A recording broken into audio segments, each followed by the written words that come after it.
boa tarde a todos. Estamos no nosso dia 7, dia 5/4. Boa tarde para também quem está vendo gravado, né? Então, a gente continua na unidade 3, nos clássicos da sociologia. Hoje a gente continua com Karl Marx e a gente vai dentro de um tópico, né? Lutas de classe. Então, não vai ser um GED tão extenso, mas creio eu que vai ser bem proveitoso trabalhar esse assunto com mais calma, sabe? Sem juntar com outros assuntos. Hoje a aula é sobre luta de classes. Então, para entender os estudos, temos que avaliar a partir da perspectiva histórica. Como a gente pode ver, o pensador Marx, ele tem muito da historicidade em seus estudos, né? Pode apresentar o slide já? Gente, eu vou seguindo aqui, mas os slides para você ter uma noção e tudo mais, né? De uma visualização, que eu acho que é importante vocês terem, né? Só um minutinho, tá abrindo, tá, Felipe? Sem problema.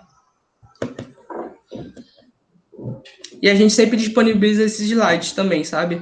Não sei se já foi postado, mas a gente está juntando, né?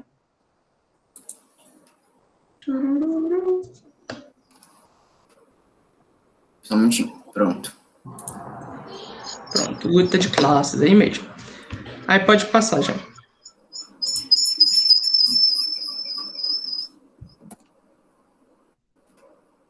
Calma, o computador deu uma bugadinha. Bugada. Problemas técnicos, gente. Normal, é assim, né? Quem sabe faz ao vivo. Calma. Pronto. Pronto.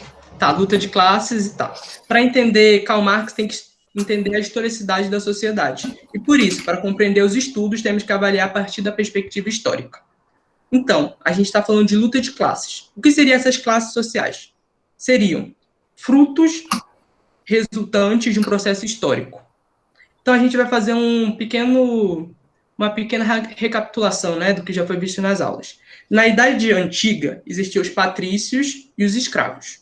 Na Idade Média, os senhores feudais e os servos. Na Idade Moderna, onde a gente tenta focar nossos pensamentos e nossa visão, né, para compreender o estudo de Marx, existe o burguês e o proletariado.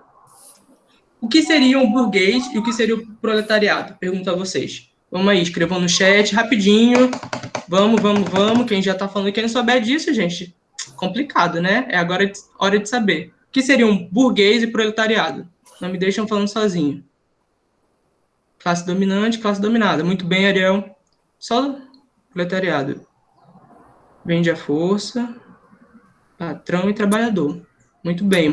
Estou gostando de ver. Ó, esse GED eu quero participação, porque para vocês compreenderem o assunto. Porque senão a gente podia juntar tudo, né? Fazer um aulão. Quem manda e quem obedece, tudo. Muito bem. Essa linha de pensamento. Então, para pegar um viés do Marx, né? Ele falava o quê? Que o burguês é o detentor dos meios de produção. E o proletariado é a mão de obra, o trabalhador.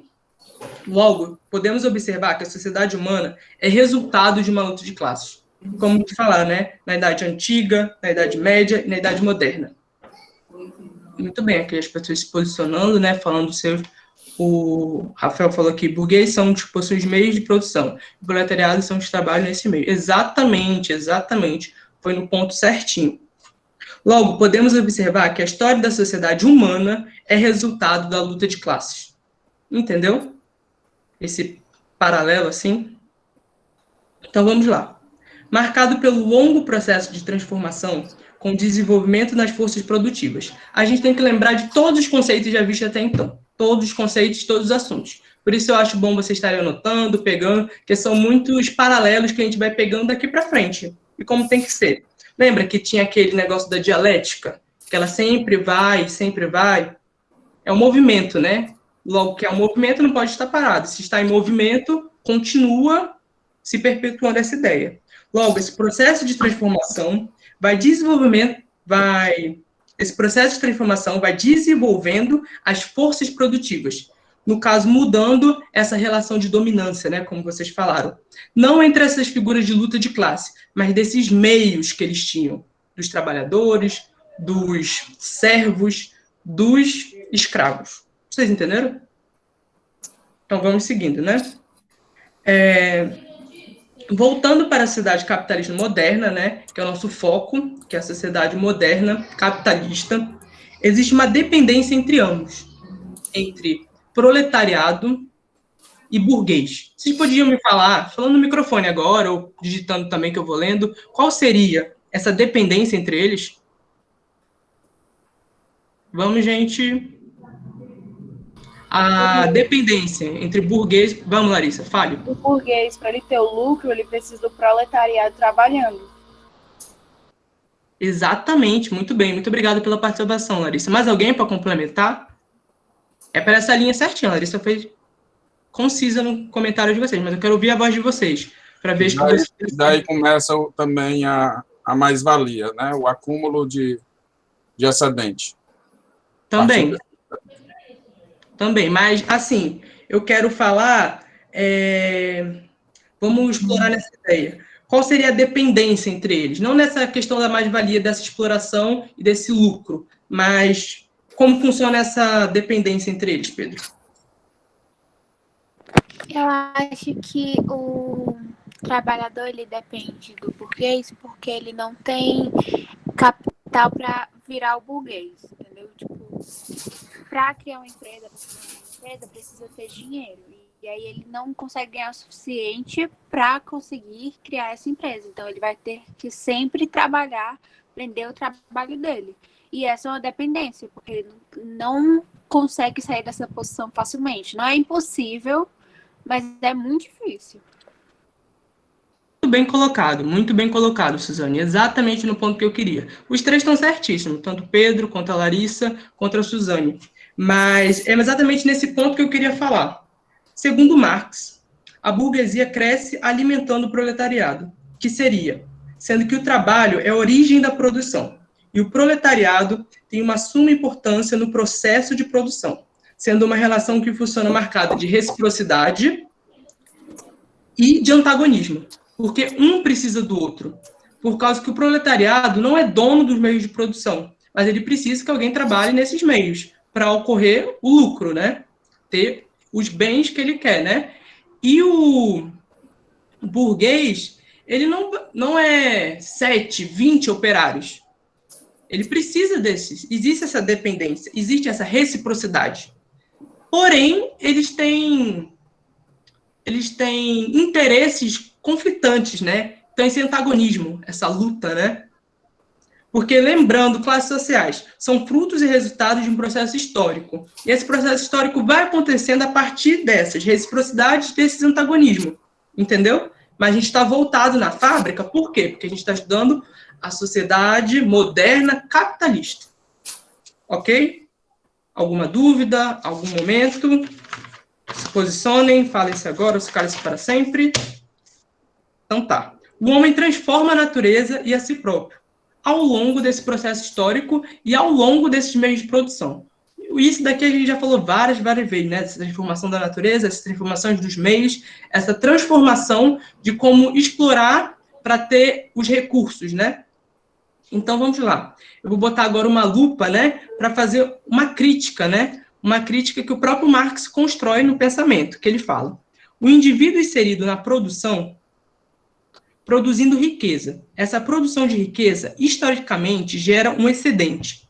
A partir desse excedente, institui as apropriações da produção. A gente tem que focar nesse excedente. Foque nesse excedente. Ocorrendo a apropriação de uns pelo que é essencial. No caso, esse excedente seria essencial para alguns. Vamos agora para essa historicidade, né? Na Idade Antiga, os escravos trabalhavam, não recebiam nada, né? Só aquele negócio para eles não morrerem de fome, porque se eles estivessem mortos, não serviriam de nada, né? Para aquele sistema até então que ocorria, né? Então, esse excedente para o escravo seria de fundamental importância para a sua existência, né? E na Idade Média, a relação entre o senhor feudal e o servo era a mesma coisa, né? Ele produzia para sua subsistência, mas fazia aquela produção lá naquele campo lá do senhor feudal para ter o excedente do senhor feudal, né? Que depois começou a ter excedente, ter essas trocas entre os feudos, né? E na Idade Moderna, as fábricas, né? Que esse excedente se dava que a gente teve uma discussão bem acalorosa entre o Pedro, o Carlos, eu, o Luiz, falando sobre a questão do próprio proletariado nunca conseguir comprar o produto que ele vai fazer, né? Ter esse excedente, ter esse que seria essencial para alguns, né? Uma parte da população, né? Da sociedade.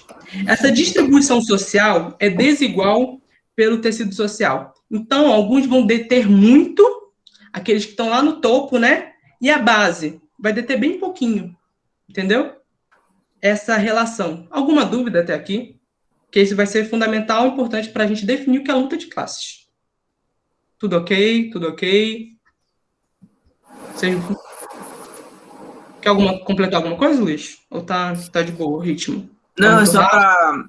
É engraçado que a sociologia a gente pode ir além só do que ela traz, né? Por exemplo, misturar outras matérias. Porque quando você falou da relação de reciprocidade e antagonismo, essas coisas assim, eu me lembrei muito da biologia, quando a gente estuda a questão das relações harmônicas e desarmônicas. Não sei se lembra o pessoal do ensino médio, em biologia, né? A questão das relações entre os animais, da questão da simbiose, do protocooperação, enfim, vocês sabem. E aí, nessas relações, tanto nas harmônicas e nas desarmônicas, claro que vai depender, nas harmônicas os dois vão ganhar, né? E na desarmônica, um vai ganhar e o outro vai perder, certo? Então, a gente pode... Marx meio que entendia, se a gente for olhar com a ótica da biologia, que a relação entre burguês e o proletariado é uma relação, acho que a gente pode, não da palavra, insinuar isso, né, que seria uma relação desarmônica, porque o burguês ele vai estar sempre ganhando a mais, né, o lucro, mas, entretanto, o proletariado, ele vai estar perdendo, né, ele nunca vai estar ganhando aquilo a mais, ele vai estar trabalhando muito mais, né, vai estar perdendo a sua energia, vai estar perdendo o seu tempo, o seu trabalho, né, a sua força, e o burguês ele vai estar sempre ganhando mais. Então, a gente pode, com a ótica da biologia, dizer que isso seria uma relação desarmônica para Marx, né, que o proletariado ele vai perder e o burguês ele vai estar ganhando, né, nessa relação. Vocês entenderam mais ou menos essa analogia que eu quis fazer? Muito interessante, né, Luiz? Como você mesmo falou, estudando a sociologia, a gente sempre consegue exercitar esse pensamento crítico, né? Que desde o início do primeiro GED eu falei, que a gente está aqui construindo essa imaginação sociológica, esse pensamento crítico acerca da sociedade. Olhar uma coisa e não ver ela no senso comum, mas ter um pensamento embasado, né? E fazer essas transições de diversas áreas, né? E, felizmente, né? Muito bom que a sociologia nos permite isso, né? Que vai ser de suma importância daqui para frente, né? Para as próximas disciplinas que vocês vão ver. Então, voltando aqui, né? As mudanças são constantes e até os dias atuais da apropriação do que é o essencial. Essa apropriação do que é essencial, ela vai ocorrendo, né? E é de fundamental importância até os dias de hoje. Ela vai se transformando, né? O que seria esse essencial? Esse essencial muda, né? Conforme vai passando, né? Porque a gente tem que lembrar que é uma mudança, né? É sempre um movimento. Por conseguinte, a atuação dessas forças antagônicas pela diferença entre elas. Calma, ficou um pouco confuso, né? Vocês devem estar pensando. Mas vamos lá. Esse essencial é que muitos grupos precisam. Então, vai ter essa diferença entre dois grupos, essa atuação de forças antagônicas. Um lado vai ter o que precisa e um pouco mais, e o outro lado vai ficar sempre com como seria? Em uma relação de prejuízo, né, em relação àquele outro lado. Essas forças antagônicas vão resultar, né, gerar a luta de classes. E o que seria essa luta de classes, né, que é o tema da nossa aula? É bem sucinto, por isso eu falei que não seria um GED tão extenso, mas tem que ter a fundamental importância, porque seria uma síntese do pensamento de Marx, né? Que seria a defesa de seus interesses. A luta de classes, quem está anotando, escreva aí. É uma defesa de seus interesses, tanto para o lado proletariado, tanto para o lado burguês, porque eles vão defender seus interesses, né? Porque o burguês, que é detentor e tem o excedente, o que é o essencial, e o proletariado quer ter aquele equilíbrio, né? Mesmo tendo essa disparicidade de forças. E voltando-se, vamos lá, de outro lado, a mais-valia, o outro lado, a menos-valia. Isso daí a gente vai ver na próxima aula desse conceito, mas é de, como eu falei, fundamental importância, tem relação direta, tá certíssimo, Pedro? E voltando-se agora para a idade moderna, né, que é o nosso foco de estudo, né, lutas como a diminuição da jornada de trabalho e a organização sindical de partidos nasce a partir dessa defesa de seus interesses. Porque até então, nesse período histórico, né, nessa historicidade que nós estamos vendo, a exploração era de uma maneira muito forte, né? Porque existia aquele exército de reserva. Se você não quer aquela vaga e você reclama que você trabalha muitas e muitas horas por dia, existe 30, 40 para ocupar a vaga que você ocupa. Então, tem aquele negócio de você não ter força, né, para impor. Então, sempre aceitar ser explorado. Mas você tem que defender seus interesses, né? O indivíduo tem essa necessidade de nunca ser somente explorado, né? Vamos aqui, uma colocação da Larissa. Larissa fala, é aquela relação que alguém tem privilégio, outra pessoa está perdendo. Algo para esse privilégio. O beneficiamento de alguém. Exatamente isso. Isso gera essa defesa dos seus interesses, essa luta, né? Exatamente esse ponto. E sendo que a gente está falando aqui os conceitos e tudo mais, falando dessa idade antiga, né? Mas tem que lembrar que o professor ele cobra um paralelo com a contemporaneidade, né? Que acontece nos dias de hoje. Então, faz total relevância esse pensamento da Larissa, porque aqui vocês têm que entender esse pensamento, né? E nas questões e nas avaliações, vocês vão aplicar esse pensamento no concreto, né? No fato concreto, no que está acontecendo na sociedade atualmente, né? Então, vamos lá. Então, ocorre, né, essa luta, né, para a diminuição da jornada de trabalho, a organização sindical dos partidos, mais para frente, né, os dias atuais, né, essas lutas assim, licença maternidade, essas lutas que ocorrem, né, entre patrão e empregado, né? Porventura, essas conquistas se legitimam na produção normativa. O que seriam essas produções normativas? As leis. É o que a gente trabalha, né? Com direito, né? Essas conquistas são legitimizadas na produção normativa, a partir dessas defesas de seus interesses.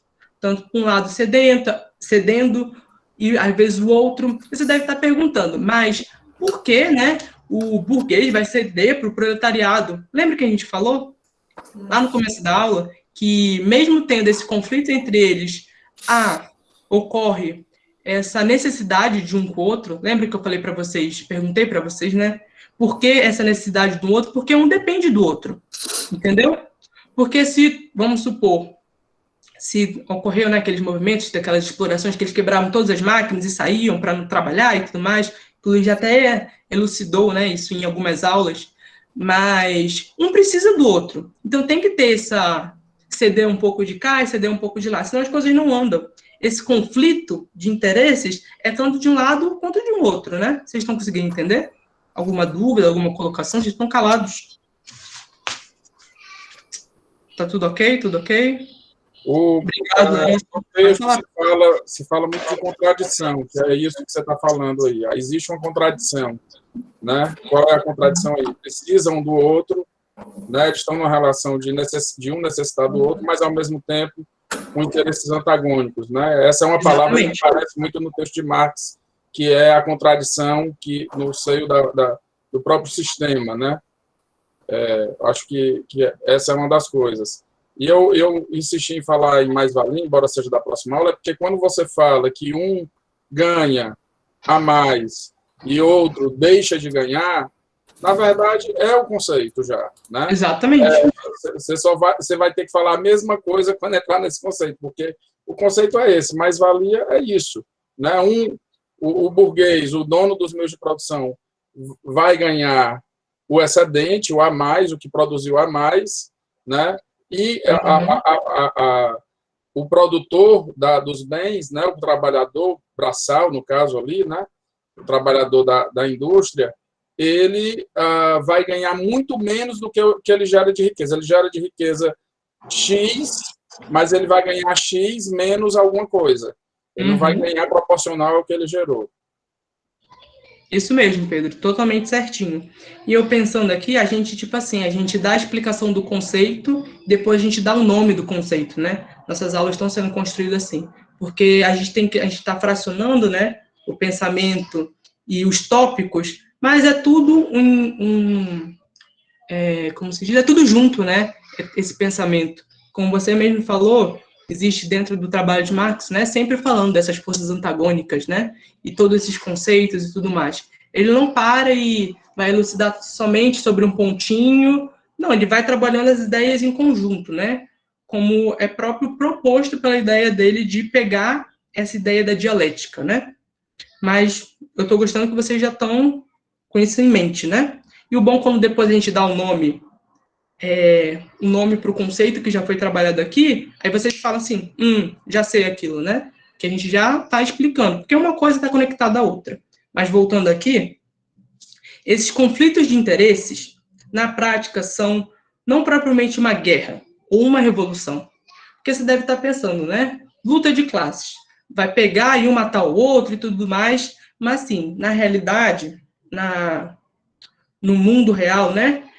Esse conflito, assim, sua grande maioria, não ocorre dessa maneira bélica, né? Mas sim é um movimento constante, como já foi visto, né? Esse movimento, que eu já falei várias vezes, né? Desse movimento.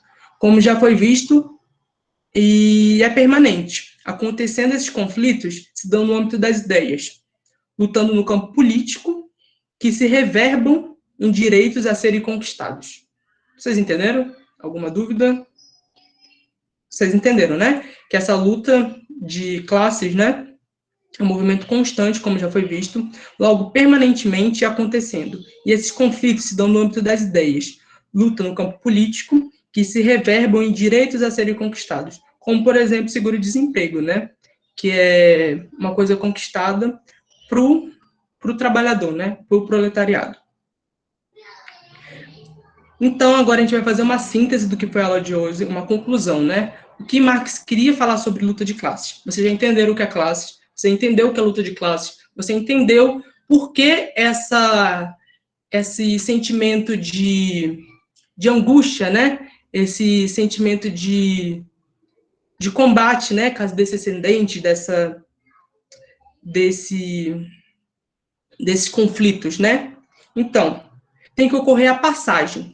Vamos fazer a conclusão do pensamento de luta de classes, né? Para partir para a próxima aula, no próximo dia, de semana que vem. De classe em si para classe para si. Então, tem que ocorrer essa passagem, essa mudança de classe em si para classe para si. Então, ou seja, deixa eu explicar. Deixar de ser um grupo aglomerado ou um mero saco de batatas, né? Como assim um saco de batatas? Ser um mero amontoado de gentes, né? De pessoas, um grupo, assim. Mas ocorrer a transformação de um grupo consciente do que é. Essa é a sacada, né?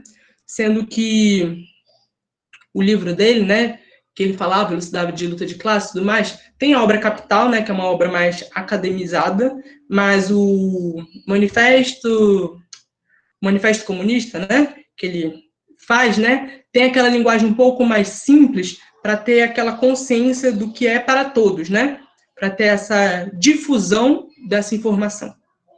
Então, o grupo sair de um aglomerado, de um número de pessoas que não sabe lutar por seus direitos ou se organizar-se, mas um grupo consciente do que é. Porque assim, eles vão ter mais forças para contrapor esse poder do detentor dos meios de produção. Porque existe, eles perceberam, né, tendo essa consciência, entendendo, eles percebem o quê? Que a gente já sabe, né? Que um precisa do outro, mesmo nessa relação antagônica e injusta, né? Então, vamos lá. Assim, lutando pelos seus interesses, se organizando politicamente e entrando em confronto pelos seus interesses. E assim, ganhando esses confrontos com concessões no âmbito normativo, né, das leis que auxiliam e dão uma rede de proteção para o trabalhador. E essa luta tem que surgir a partir da consciência do grupo, percebendo o que eles são. Em suma, a partir dessa luta, que ocorre a dinamização da sociedade capitalista. A partir dessa luta, que a sociedade capitalista vai se reinventando, vai ocorrendo esse movimento dialético, esse movimento de contraponto de ideias. Entendeu? Em dois campos, da superestrutura e da infraestrutura. Que vocês já estão craque de saber, porque a aula passada foi só sobre isso, né? Que a superestrutura são as ideias, aquele contexto político, aquele contexto do direito, e a infraestrutura, os meios reais, né? Os meios de produção, a economia, né? Então, tendo essa mudança e saindo dessa classe em si, focado em si, para si, com essa consciência. Então, isso seria a luta de classes. Aqui o slide, eu separei alguns tópicos das aulas do professor e dos textos que está disponível no AVA e também dos vídeos. Aí, pode passar, Luiz. Alô, Luiz, chamando Luiz.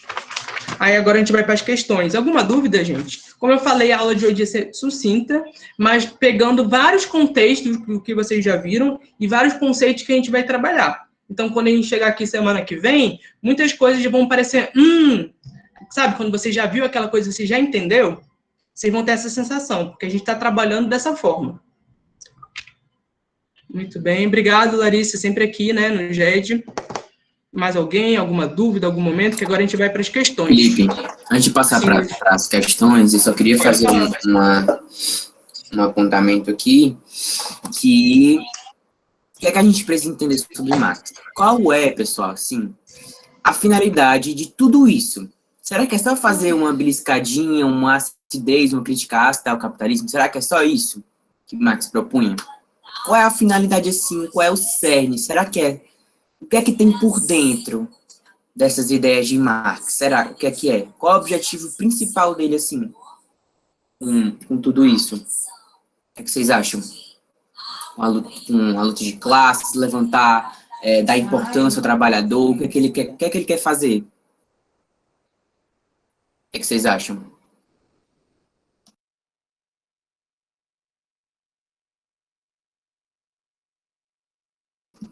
Por que ele dá tanto valor ao trabalhador? Entender as consequências do desenvolvimento capitalista? Certo, mas o que ele quer fazer com o capitalismo? Ele só quer o quê? Enfraquecer? O quê? O que ele quer fazer com o capitalismo?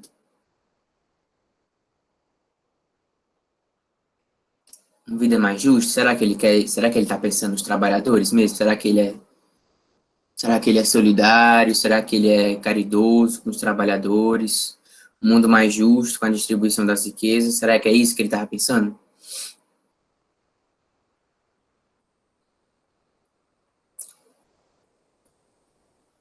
Pelo jeito, não. Não tô dizendo nada, até porque eu não conheci Marx, né? Não conheci ele pessoalmente, não sabia como é que ele era, então não posso fazer esse levantamento, né? Mas, pelo que foi escrito, né? E pelo que eu li nos livros, o objetivo de Marx com tudo isso, né? É a destruição do capitalismo. Ele quer destruir essa sociedade para a implantação de quê? De uma sociedade socialista, comunista, certo? E aí, pessoal, eu queria ler um trechinho para vocês do Manifesto do Partido Comunista, que eu estava preparando os slides, né, com o Felipe, e achei muito interessante isso aqui, né? Por que Marx ele escolhe, né, os trabalhadores? Por que ele precisa dele? Por que ele quer levantar o... Calma, isso a gente ainda vai explicar nas outras aulas, entendeu? Eu vou trazer, junto com a mais-valia, isso aqui. Na verdade, Marx, esse livro do Carlos Eduardo Sell, ele é muito bom, porque ele explica a metodologia sociológica de cada autor clássico. Durkheim, Weber, Comte, e agora a gente está vendo de Marx, certo? E o último ponto do livro de Marx, do capítulo de Marx, é justamente o projeto político revolucionário. Então, essa é a intenção de Marx. Não é só dar, no caso, né? Pelo que vocês acreditam, uma vida justa ao trabalhador. Na verdade, ele precisava daquilo, ele queria suscitar uma revolução. Né? Então, deixa eu ler essa parte aqui, ó. De acordo com Marx, a burguesia desempenhou na história um papel extremamente revolucionário, Por quê, pessoal? Porque ela acabou com o feudalismo, né? Ela foi a grande responsável pela dissolução do feudalismo e pela construção da ordem capitalista. Show. No entanto, continua, as armas de que se serviu a burguesia para abater o feudalismo voltam-se agora contra a própria burguesia, certo? Mas a burguesia não forjou apenas as armas que lhe trarão a morte. Olha a palavra que ele usa, morte. Né? Então, ele não propunha alguma coisa pacífica, né? Produziu os homens que empunharão estas armas, os operários modernos, os proletários. Então, a gente pode ver, pessoal, que Marx, ele estava meio que usando o povo, né? Se a gente for pensar, essa é uma ideia de pensar, né? Que ele estava usando os operários para formar uma revolução, né? Para a destruição do capitalismo, tá certo? Então, é isso que ele propunha. É tanto que a gente mostra aqui nos slides, ó, as fases que tem, né? Por exemplo, no início, teve a destruição das máquinas, depois, sindicalismo, que é a defesa dos direitos, né? Depois, teve a organização como classe social, uma organização política, certo? E, por fim, ele vai desencadear uma luta que vai terminar com a revolução dos trabalhadores versus a burguesia. Então, Marx, ele propunha isso, a destruição do capitalismo. Né? Mas isso aqui foi só um pouquinho, né, do que a gente vai ver na próxima aula sobre mais-valia, sobre a exploração, né, e muitas outras coisas que eu vou trazer nesse livro muito massa. Se vocês quiserem, eu posso passar o livro para vocês darem uma olhadinha, tá certo? Muito legal o livro do Carlos Eduardo. Agora, deixa eu só apresentar aqui a tela. Oi, Pedro, quer falar? Quero. Bem, porque quando eu falei aqui de mundo justo, acredito que quando o Davi falou aqui de uma vida digna para o trabalhador, não é nesse sentido assim muito fofinho, não, sabe? No sentido de que o objetivo maior, e no final das contas, é mudar o mundo. E mudar o mundo para quê? Mudar o mundo para melhor, no que ele acredita ser o melhor, para todos, né? O conceito de comunismo é isso, né? Que todos tenham acesso aos bens, né? Que os bens seja de comum acesso a todos. E quando ele olha para os trabalhadores, né? Eles veem os trabalhadores sendo mortos, porque a gente tem uma visão muito distante, mas os trabalhadores eles eram mesmo era um outro tipo de escravidão, como em alguma medida ainda em muitos casos e em muitos países, né? Então, o que a gente tem, o que ele via ali, era realmente o trabalhador sendo explorado ao limite, ao além do limite das possibilidades da força de trabalho dele, né? Só interessava enquanto estava produzindo ali, enquanto era uma mão de obra extremamente barata e extremamente produtiva, né? Então, frente a isso, aqui, o trabalhador, ao ter consciência disso, né, ao formar essa consciência, então, que é um outro tópico que fala muito nos textos dele, né, trazer o trabalhador à consciência, ele ter consciência do que está sendo feito com ele, e aí, obviamente, não vai ter outra coisa senão uma revolta e querer destruir esse sistema que mata os trabalhadores na prática, né? Que acaba com a vida deles, né? Não só mata diretamente, mas acaba com a vida inteira deles, porque vive somente para trabalhar, né? E acaba com a vida dele e sem consciência, né? Mas ao ter consciência, que é outro tópico importante. Mas é isso. Mas não é no sentido de fofinho, não, assim, justo, solidário, que eu sou legal, não. Né? É uma coisa forte, profunda, importante, que é ter um mundo mais justo. A gente está aqui não para discutir quem está certo, quem está errado, não sei o que mais lá. Até porque se a gente fosse fazer isso, a gente teria que abrir e ficar até a noite, né? Mas pelo que a gente pode ler pelo trecho, é que como se a minha visão, né? É que Marx utiliza ele como instrumento, os trabalhadores como um instrumento para a destruição do capitalismo, né? Essa é a minha visão. Enfim, eu só queria trazer essa parte do texto e aí depois eu coloco o livro para vocês em PDF lá no grupo, tá certo? E aí, se quiser, a gente pode discutir depois da aula, só nós dois e tudo mais. Para não tranquilo, mas perder muito a tempo, viu? intenção também não é ter razão ou não ter razão, não. Porque como você trouxe uma ideia, e aí Não, sim. é um debate de ideias mesmo. Eu estou vindo com Sim. essas ideias, né? Aham. Não é para ter razão, não, né? Não, é sobre isso, não. Você vê os trabalhadores, ele usando ele usando os trabalhadores, né? Mas é um meio para se chegar a um estado melhor de coisas, né? E não simplesmente para usar os trabalhadores de uma maneira simplesmente utilitária, né? Tem um fim maior nisso. Mas é isso aí. Depois a gente conversa mais. Né? Deixa eu Mas apresentar aqui como a o Pedro tela. falou, é muito importante, né, a gente ter essa visão que era para ocorrer a máxima exploração do proletariado, né? A gente tem uma visão, ocorre ainda em alguns países, né, essa exploração, né, esse trabalho análogo à escravidão, né, que é um salário muito insuficiente para a subsistência, né, da pessoa, mas antigamente, quando não existia essas leis trabalhistas e nenhum pouco dos direitos, né, pouco do direito ficou feia essa frase, né? Não tinha direitos, né, para proteger, né? Tinha para combater essa situação. Então, era uma exploração bem acima da nossa imaginação, né? Que a gente está assim, a gente tem os relatos e tudo mais, mas era uma exploração, como ele diz, que realmente levava à morte, né? Se você perdia o braço lá na fábrica e se não trabalhasse, morria de fome, né? Larissa, pode falar, você levantou a mão. Desculpa que eu estava falando aí. Pode falar. Sim. Só para dizer que eu concordo com o pensamento dos dois, né? Tipo, tanto para juntar o pensamento do Pedro como do Luiz, porque talvez possa ter usado como um instrumento de manobra os operários para conseguir o que Marx queria e atingir um bem, apesar do bem não ser para todos. Vamos supor que melhorasse só para os proletariados.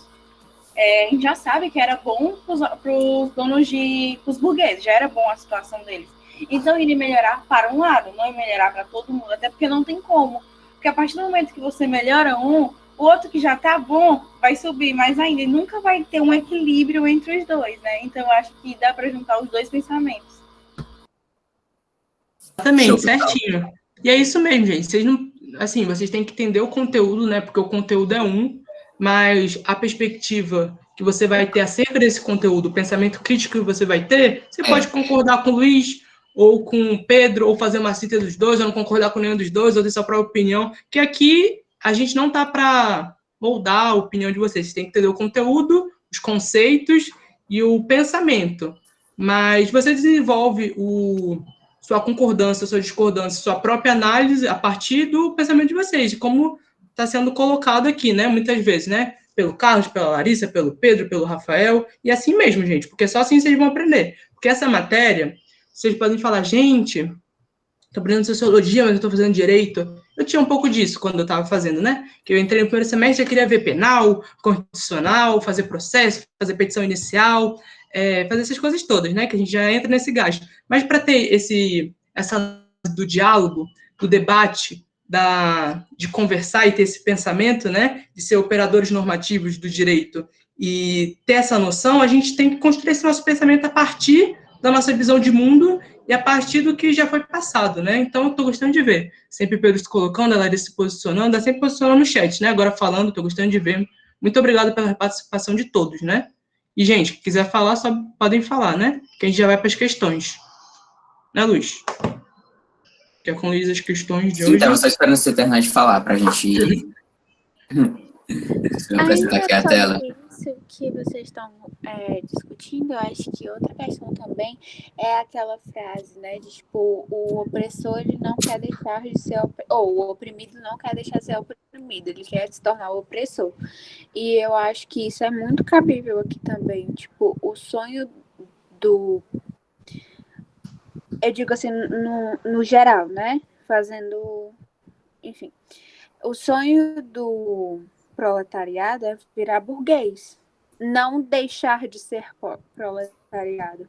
Tipo, e tem aquela falsa ideia também no capitalismo de que se você se esforçar muito, um dia você consegue deixar de ser oprimido para virar o opressor, mas nunca deixar de ter a opressão, entendeu? É sempre a ideia de você sair de baixo e ficar em cima.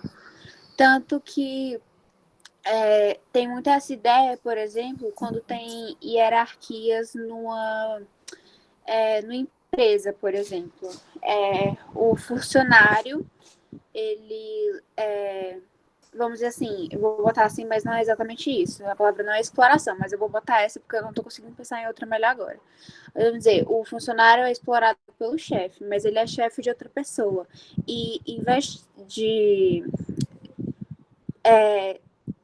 ter uma relação melhor, ela vai e explora a pessoa de quem ela é chefe. E aí fica nesse ciclo. Eu acho que isso é um ponto muito importante também. Porque acaba que nenhum dos dois lados procura acabar com a opressão. O opressor não quer deixar de ser opressor e o oprimido quer virar opressor. Então, eu acho isso também um ponto muito importante. Muito bem colocado, Suzane. Exatamente, né? Tem várias relações que a gente pode fazer acima desse tema, né? E que não fogem desse tema, que tem a ver exatamente com isso. Fazendo essas analogias, fazendo essas análises, né? Acerca sobre essa situação. Muito bem colocado, gostei de ver, muito bem posicionamento. Quero ver vocês mais vezes participando, vocês duas, né? As meninas, que só os meninos participam, tem que ter todo mundo participar. Amei a colocação de vocês, bem colocado, bem falado, quebrando essa timidez, né? Que a gente está aqui nessa barreira, né, virtual, a gente não está vendo o rostinho de vocês, conversando com vocês pessoalmente, né, presencialmente, mas estou gostando de ver. É porque Max é polêmico, né? Aí todo mundo tem que ligar o microfone para falar. Se não falar Exatamente. Max, não tem nem graça. Tem que ter confusão, sim. Sim, gente, rola Tem que gritaria na ter sala de aulas confusão. quando é presencial. É verdade mesmo. Já vi barracos acontecendo na minha turma, né, porque eu estava estudando, então é polêmico. É mesmo? Não, nem tudo é polêmico hoje em dia. Não concordo. Aluno de direito gosta, graduando de direito, gosta de ter esse negócio, né, de conversar, de debater. Aí às vezes gera, mas é bom pro nosso conhecimento. Ou assistir ou participar. Felipe, tem uma página na internet do Instagram que é de comédia do pessoal do direito, né? Aí tava falando lá, assim, se você não gosta de treta, você tá na área errada. Não, porque o pessoal do direito gosta muito de brigar, né? Gosta muito de treta. Achei São muito massa. pessoas de opiniões fortes, né? Que gostam de ter essas ideias. Pode falar, Braulino. Não, é porque assim, ó, eu estou escutando mais no chat, porque geralmente eu já falo demais, entendeu? É por isso que eu estou escutando mais. Tô dando a ênfase para os outros, para os nossos companheiros aí. É assim mesmo, né? A gente vai exercitando todos os âmbitos, né? Escutar, falar, escrever. Exatamente. O Braulino sempre participa das aulas, né? Do EF, né? São as aulas que geralmente eu vejo. E sempre tem participação dele e de mais dois colegas. Mas muito bem colocado. Muito obrigado, Braulino, sempre com sua presença aqui. E de todos vocês também, né? Obrigado também, Felipe. As colocações de vocês são interessantes. Na hora da prova a gente lembra. Cacami, o Felipe falou em tal coisa, então falou em tal coisa. Bom assim, né? Que a gente tá... Pessoal, vocês estão vendo a tela que eu tô apresentando? Não. Não. Ixi, peraí que deu uma erro aqui, peraí. Não. E agora? Oi, não tá dando certo? Não. Tá, E agora? Calma. Foi. Tá dando certo aqui? Sim, aí. Foi. Pronto, deixa eu ler aqui a questão. Não leio agora, deixa eu ler com vocês. Vocês são muito rápidos. Karl Marx elaborou para a sociedade de seu tempo uma teoria sobre as desigualdades sociais das sociedades industriais capitalistas. Esta formulação contribui até hoje para o estudo das desigualdades sociais na contemporaneidade. Sobre essa teoria, é incorreto afirmar, ele quer o errado, tá bom, gente? A sociedade está dividida em duas classes sociais, uma que detém os meios de produção, que seria a burguesia, classe dominante, e a outra seria o proletariado, classe dominada. B. A luta de classes para Karl Marx surge do antagonismo entre burguesia e o proletariado, que tem objetivos e necessidades distintas. C. Para o marxismo tradicional, o lugar na organização da produção econômica é insuficiente para determinar a classe social dos sujeitos. D. Para os neomarxistas, as classes sociais são formadas por conjuntos de agentes sociais determinados principalmente, mas não exclusivamente pelo seu lugar na produção econômica. E Marx concebeu o Estado como um instrumento a favor da burguesia industrial. E aí, qual o item errado? Qual é o item? Silvio colocou C. Larissa, Isabelita, colocou você também. Estou em dúvida entre a C e a D. Ele quer o item errado. A gente nem estudou neomarxista, então nem dá bola para esse. Sei, Então, né? vou Então, de deixa eu C colocar também. aqui a resposta. Aê! Item C, vamos lá. Parabéns a Para o todos. marxismo tradicional, o lugar na organização da produção econômica é insuficiente para determinar a classe social dos sujeitos? Claro que não, né? Totalmente errado isso aqui. É justamente o lugar que você ocupa, seja na empresa, seja como cabeça, né? Seja como na superestrutura, na infraestrutura, que vai determinar qual a classe tu pertence, né? Então, esse item está totalmente errado, né? E como ele quer errado, o item C é o certo. Agora eu vou parar e vou abrir outra página aqui, mais uma questão que a gente vai fazer. Vocês entenderam, pessoal, a questão? Deu para entender certinho? Deu, né? Show. Agora eu vou parar aqui e vou apresentar mais uma telinha aqui. Essa daqui. Tá dando para ver? Oh, Jesus, ocorreu um erro de tela de novo. Peraí. Ora, meu filho. Pronto, agora deixa eu ver aqui. Apresentar. Compartilhar. Pronto, agora acho que tá dando para apresentar, né? No meio. Tá dando para ver, querem que eu aumente um pouquinho a tela? Querem que eu aumente? Melhor aumentar, não tô conseguindo ver, não. Vê aqui. Aumenta. Acho que tá bom, né? Tá bom. No entender de Marx e Engels, a condição especial para a existência da supremacia da classe... para a existência e supremacia da classe burguesa é o... Qual é a condição essencial para a existência e supremacia da classe burguesa? A. Tendência intrínseca da classe capitalista à mundialização da produção. B. Proletariado ser a classe que mais sofre a opressão da burguesia. C. O Estado ser nada mais que um comitê que rege os assuntos de toda a burguesia. D. A acumulação da riqueza nas mãos de particulares. E. Luta de classe entre burguesia e proletariado como motor da história. De novo, qual é a condição essencial para a existência e supremacia da burguesia? Ele quer isso, o item. Acho que D, o Pedro colocou D. O que mais, povo? E vocês?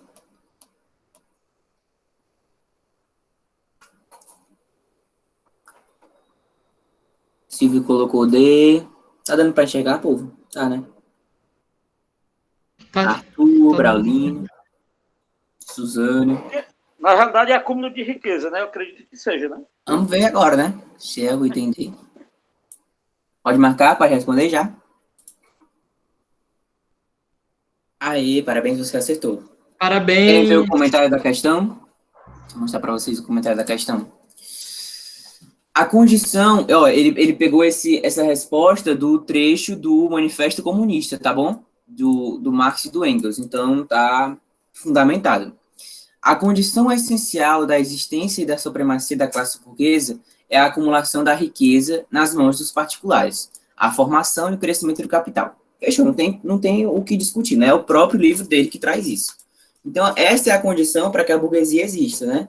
É a questão da acumulação da riqueza nas mãos dos particulares, certo? Então, pessoal, hoje foram só essas duas questõezinhas mesmo. Tá? Na próxima aula a gente vai trazer mais questões, né? Quem vai estar encarregado agora é o Felipe. E eu vou falar um pouquinho sobre o projeto político, né, e revolucionário que o Marx traz, né? A mais-valia, a exploração, bababá, socialismo, comunismo, tipos de revolucionários. Aí depois eu acho que a última aula é bem rápido, a parte teórica, né? Sem ser o oitavo GED, o nono, que ainda é sobre Marx, mas vamos falar sobre alienação e o finalzinho da obra dele. Terminando, eu acho que na aula de vocês já devem estar em Durkheim, no nosso nono GED, que é sem ser essa próxima semana, na próxima. E eu pensei aqui da gente fazer um questionário com questões objetivas e discursivas. A gente bota no sábado para vocês no grupo, né? E depois a gente responde ele na segunda, no último GED sobre Marx. Só faltam 2 GEDs, vamos lá. E muito obrigado pela participação de todos, pela presença de todos. Quem está vindo pela primeira vez, seja bem-vindo. E quem está vindo todas as vezes, muito obrigado. Se dá um gás para a gente, da gente sempre tentar ajudar. Gosto muito do feedback de todos vocês. Gosto muito da participação, quem está participando desde o início, né? E qualquer coisa, vocês já sabem, mandar mensagem. Sempre tenta tirar alguma dúvida, tirar alguma coisa, tentar ajudar vocês. Deixar esse semestre um pouco mais leve, né? Para que todos consigam passar, né? E conseguir nesse caminho, né? De vocês. E é isso, né? Muito obrigado, boa tarde, boa semana. Calma aí, coloca o negócio. Não sai agora não, coloquem o nome, a gente, matrícula e agora é a hora da frequência. Isso. E não falem, por favor, porque senão fica complicado pra gente colocar, tá bom? Se o Elton quiser botar de novo, eu ia agradecer. Não, deixa que eu copie e boto do Elton, do Francisco Elton. Ctrl+C, Ctrl+V. Para de gravar aqui, peraí. Isso, gente. Como vocês já sabem, né?